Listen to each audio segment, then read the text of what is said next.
لجپال کریم آقا 38 سال کے ہوتے ہیں، آپ کی طبیعت میں ایک ٹرننگ پوائنٹ آتا ہے۔ آپ جو ابھی تک لوگوں کے مجمع میں رہتے تھے، لوگوں کے پاس اٹھتے بیٹھتے تھے، اس کی وجہ یہ تھی کہ آپ کو اللہ تبارک و تعالیٰ نے فرمایا تھا محمد عربی جاؤ لوگوں میں بیٹھو، لوگوں کو بتاؤ کہ اسوہ حسنہ یہ ہوتا ہے، چلنا اس طرح ہے، چلنا ہے تو نگاہیں جھکا کر چلنا ہے، بڑے آ جائیں تو ان کا احترام کرنا ہے، چھوٹے آ جائیں تو پیار کرنا ہے، جاؤ ان کو بتا دو۔ اب یہ محمد عربی نے اپنی ذات کو پیش کر دیا تھا۔ اب آپ ہوئے 38 برس کے، ٹرننگ پوائنٹ آتا ہے، تھوڑے سے ستو لیتے ہیں، کچھ کھجوریں لیتے ہیں، کھجوریں لے کر تھوڑا سا پانی لے کر آپ غار ہرا میں چلے جاتے ہیں۔ وہاں پر آپ تنہائی میں مراقبے میں زندگی گزارنا شروع کر دیتے ہیں۔ تھوڑے ستو، کچھ کھجوریں، بیٹھے ہیں، اللہ اللہ کرنے میں مصروف ہیں، خدا کی یاد میں بیٹھے ہیں، خدا کی یاد میں مگن ہیں۔ حضرت خدیجۃ الکبریٰ فرماتی ہیں مجھے خیال آتا ہفتے گزر گئے ہیں، کئی دن گزر گئے ہیں، تھوڑے سے ستو لے کر گئے تھے، تھوڑا سا پانی لے کر گئے تھے، میں اپنے غلام کے ساتھ چل نکلتی تھی، جب وہاں پر پہنچتی تو ابھی ستو بھی پڑے ہوتے تھے، ابھی کھجوریں بھی پڑی ہوتی تھی۔ یہ بتانا مقصود تھا کہ محمد عربی کی ذات کا آنا یہ کھانا کھانے کے لیے نہیں، آپ آئے ہیں تو ایک مقصد کے لیے ہے۔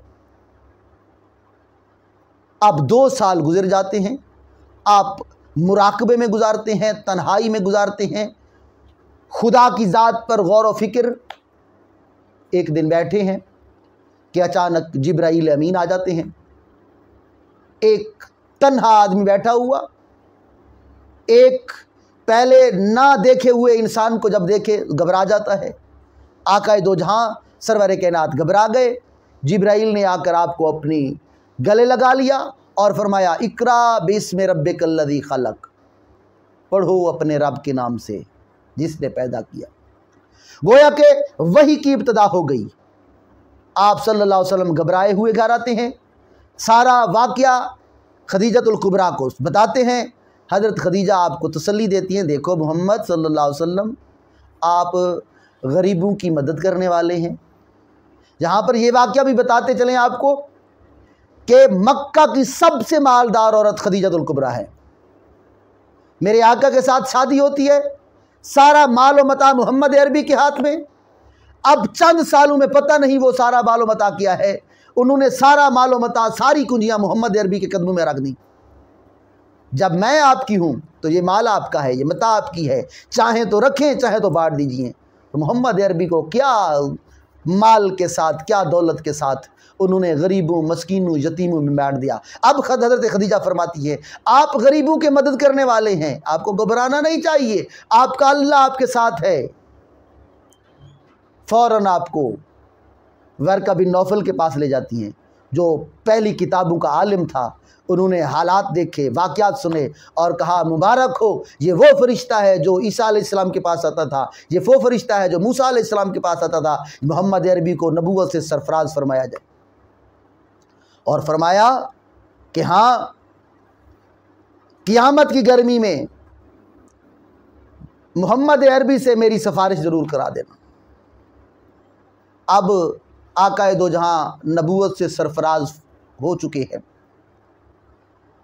اب اللہ تبارک و تعالیٰ کی طرف سے حکم تھا کہ جاؤ مکہ والوں کو تبلیغ کرو کہ یہ لات، منات، حبل سارے جھوٹے ہیں، اللہ ایک ہے، کل هو اللہ احد، وحدانیت خدا کا جا کر پرچار کرو۔ اب محمد عربی جبل ابو قبیس پر کھڑے ہو جاتے ہیں، مکہ والوں کو بلاتے ہیں، مکہ والو میری بات سنو۔ مکہ والے، محمد عربی کا پیغام تھا، محمد عربی کی آواز تھی، وہ تو آپ کے دیوانے تھے، آپ کے مستانے تھے۔ محمد نے بلایا ہے، محمد نے بلایا ہے، سارے اپنے گھروں کو چھوڑتے ہوئے بھاگتے ہوئے آ رہے ہیں۔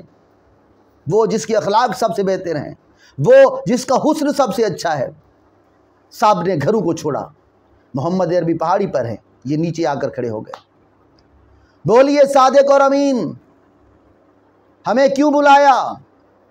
آپ جیسا اس زمانے میں کوئی نہیں، آپ سچے ہیں، آپ امانت دار ہیں۔ اب میرے آقا بولے مکہ والو، میں نے زندگی کے 40 سال آپ میں گزارے ہیں، میرا اٹھنا آپ میں، میرا بیٹھنا آپ کے ساتھ، میرا چلنا آپ کے ساتھ۔ مکہ والو، آپ نے مجھے کیسے پایا؟ سب بجک زبان بولتے ہیں آپ صادق ہیں، آپ امین ہیں، آپ سچے ہیں۔ اب آقا نے دوسرا سوال کیا، اگر میں کہوں اس پہاڑ کے پیچھے ایک مجمع آیا ہوا ہے، ایک لشکر ہے، وہ آپ پر ابھی حملہ کرنے والا ہے، میری بات مان جاؤ گے؟ بیک زبان سب نے کہا جی ہم بالکل مان جائیں گے۔ کیوں؟ کیونکہ آپ نے آج تک کبھی جھوٹ نہیں بولا۔ پھر آقا نے سوال کیا، اچھا اگر آپ اس سائڈ پر آ جائیں، واپس پیچھے آپ دیکھیں کوئی لشکر نہیں ہے، پھر کیا کہیں گے؟ مکہ والوں نے کہا ہاں ہم کہیں گے لشکر تھا، ہم نے آتے آتے دیر کر دی، وہ یہاں سے چلا گیا۔ اب میرے آقا نے کہا مکہ والو، آپ کو مجھ پر اتنا یقین ہے، میں نے آج تک جھوٹ نہیں بولا، آج بھی جھوٹ نہیں بولوں گا۔ یہ جو کعبہ میں پڑے آپ کے بت ہیں یہ جھوٹے ہیں، یہ نہ کوئی نفع دے سکتے ہیں نہ نقصان دے سکتے ہیں، یہ آپ کے خالق نہیں ہے، رازق نہیں ہے، مالک نہیں ہے، نہ یہ معبود ہو سکتے ہیں۔ معبود برحق اللہ ہے، اس کی عبادت کرو، ان کو توڑ دو۔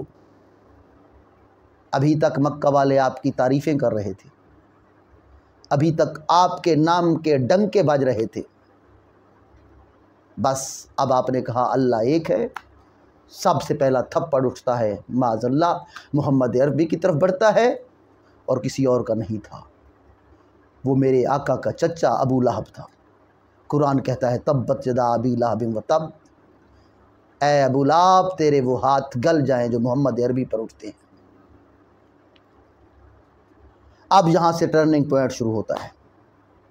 وہ محمد جس کے راستے میں آنکھیں بچھائی جاتی تھی، وہ محمد جاتے تو لوگ کھڑے ہو جاتے تھے، استقبال ہوتا تھا، احترام سے بٹھایا جاتا تھا۔ اب یکدم تبدیلی آئی، محمد عربی راستے سے گزرتے آگے کانٹے بچھائے جاتے، گلی سے گزرتے اوپر سے کوڑا کرکٹ پھینکا جاتا، کعبے میں طواف کرتے، کعبے میں سجدہ کرتے اوپر اوچھڑی ڈال دی جاتی تھی،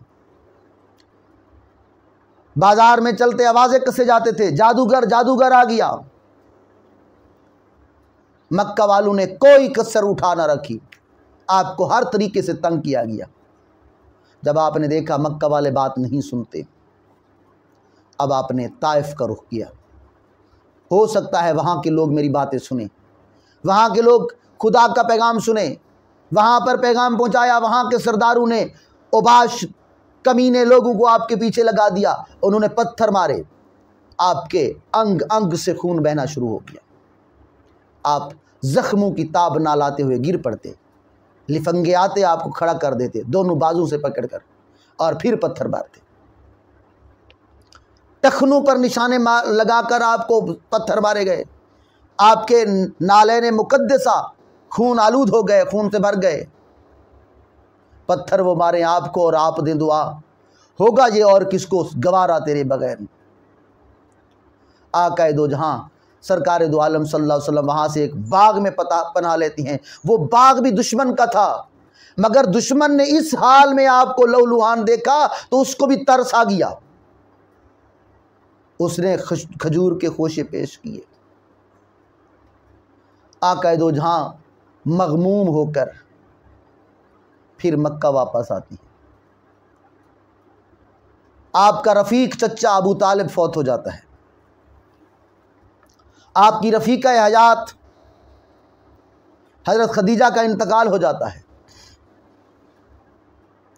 آپ کے لیے یہ عام الحزن تھا۔ اب آپ غمگین رہنے لگے، اللہ اپنے محبوب کو غمگین نہیں دیکھنا چاہتا، خدا نے آپ کو معراج کرایا 7 آسمانوں سے پار، پھر کچھ دارت بندی تو اب حکم ہوا کہ اس مکہ کو چھوڑ دو اور مدینہ کی طرف ہجرت کرو۔ آپ نے اپنے صحابہ کو حکم دے دیا کہ آپ مکہ کی طرف روانہ ہو جائیں۔ صحابہ کرام آہستہ آہستہ مکہ سے مدینہ کی طرف روانہ ہو گئے، آپ ابھی حکم خدا کے منتظر تھے، حکم خدا آئے تو میں روانہ ہو جاؤں۔ اس بارے میں حضرت ابو بکر صدیق سے پہلے قرارداد منظور ہو چکی تھی، ان کو بتا دیا گیا تھا جو ہی حکم خدا آئے گا ہم چل پڑیں گے۔ ایک دن مکہ کے سردار ابو جہل نے مکہ والوں کو اکٹھا کیا اور کہا کیا کیا جائے اس محمد صلی اللہ علیہ وسلم کے بارے میں۔ ہر کسی نے اپنی رائے دی۔ ایک رائے پر اتفاق ہو گیا کہ ہر قبیلے کا ایک آدمی آئے، اپنی تلوار اٹھا کر آئے، رات کے اندھیرے میں سارے قبائل مل کر حملہ کریں اور محمد عربی صلی اللہ علیہ وسلم کو معاذ اللہ شہید کر دیں۔ انہوں نے ادھر پروگرام بنایا، ادھر سے رب نے محمد عربی کے پاس جبرائیل کو بھیجا، آقا میرے محبوب آج رات آپ مکہ کو چھوڑ دیں۔ آقا دو جہاں سرکار دو عالم صلی اللہ علیہ وسلم نے جناب علی سے فرمایا، اے علی میرے گھر میں دشمنوں کی امانتیں پڑی ہیں، مجھے حکم ہے کہ آج رات مکہ کو چھوڑنا ہے، تم میرے بستر پر سو رہو، صبح امانتیں دشمنوں کو واپس کر دینا اور پھر آ جانا۔ جناب علی اب دیکھیے دشمنوں نے محاصرہ کر رکھا ہے باہر، جناب علی کا بستر پر سونا موت کو گلے لگانا تھا، مگر جناب علی ایسے سو گئے جیسے پھولوں کی سیج پر سوتے ہیں۔ کسی نے پوچھا مولا علی سے آپ کیسے سوئے؟ فرمایا اسی رات تو مجھے نیند آئی ہے۔ کیوں؟ اس کی وجہ یہ تھی کہ میرے آقا نے فرما دیا تھا کل تو نے امانتیں واپس کرنی ہے اور پھر آنا ہے، مجھے یقین تھا آج رات سوؤں گا کل اٹھوں گا، اس سے پہلے مجھے نہیں یقین کہ میں سوتا ہوں پھر اٹھتا بھی ہوں یا میں فوت ہو جاتا ہوں۔ اب آقا دو جہاں سرکار دو عالم صلی اللہ علیہ وسلم حضرت ابوبکر صدیق کے گھر میں آتے ہیں، دو اونٹنیاں تیار کر رکھی تھیں، ایک پر آقا دو جہاں سرکار دو عالم صلی اللہ علیہ وسلم سوار ہو جاتے ہیں، دوسری پر جناب ابوبکر صدیق، دونوں نے غار ثور میں جا کر پناہ لی۔ غار ثور کو حضرت ابوبکر صدیق نے جا کر پہلے صاف کیا، پھر آپ کو کندھوں پر اٹھایا اور اوپر بلندی تک لے گئے۔ کمال عشق تھا، یا ایک خدا تھا۔ اب 3 دن وہاں پر قیام کیا ہے، نمازیں ابھی فرض نہیں ہوئیں۔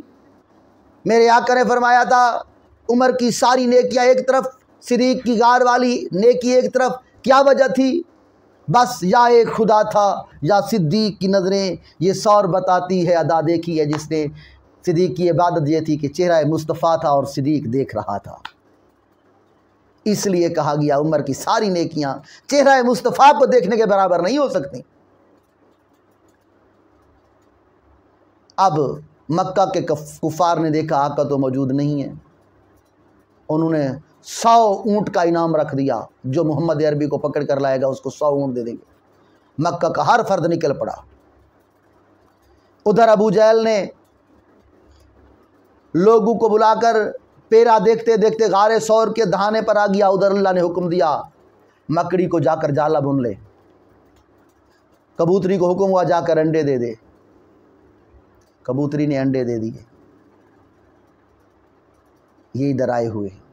اب یہاں پر جو کھوجی پیرا اٹھائے ہوئے تھا وہ کہنے لگا ابو جہل یہاں تک ضرور آئے ہیں دونوں، اس غار میں چلے گئے ہیں تب بھی میں مان لوں گا، یا اللہ نے آسمانوں پر اٹھا لیا ہے تب بھی میں، اس سے آگے نہیں گئے۔ ابو جہل کہتا ہے اندر تو جا نہیں سکتے، دیکھو یہ مکڑی کا جالا بتا رہے ہیں یہاں پر کوئی نہیں گیا، انڈے بتا رہے ہیں ورنہ انڈے ٹوٹتے اوپر قدم آتا یہاں نہیں، یہ لوٹ آتے ہیں۔ تیسرے دن آقا باہر نکلتے ہیں، سراقہ نبی پاک صلی اللہ علیہ وسلم کی تلاش میں نکلتا ہے، آقا کو پا لیتا ہے۔ اب گرفتار کرنے والا تھا کہ اس کے گھوڑے نے زمین میں دھسنا شروع کر دیا، اس نے توبہ کی میں ایسا نہیں کرتا، پھر گھوڑا باہر نکل آیا، پھر اس نے سوچا کہ اتفاق بھی ہو سکتا ہے، پھر ابھی سوچا دوبارہ حملہ کروں، پھر گھوڑا دھس گیا۔ اب وہ نکلنے والا تھا، آقا نے کہا سراقہ تو 100 اونٹ کا انعام لے رہا ہے، لیکن میں دیکھ رہا ہوں تیرے ہاتھوں میں کیسر و کسرا کے کنگن دیکھ رہا ہوں، سونے کے بنے ہوئے کنگن۔ اس نے توبہ کی، یہ واپس چلا آیا۔ پھر آقا مدینہ پہنچ جاتے ہیں۔ یہ سبق یہاں سے شروع ہوتا ہے اور انشاءاللہ پھر نیکسٹ اس کو ہم پڑھیں گے۔ یہ اس کا سیاق و سباق تھا۔ امید کرتے ہیں آپ کو ویڈیو پسند آئی ہوگی۔ اگر پسند آئی ہے تو ہمارے چینل کو ضرور سبسکرائب کر لیں۔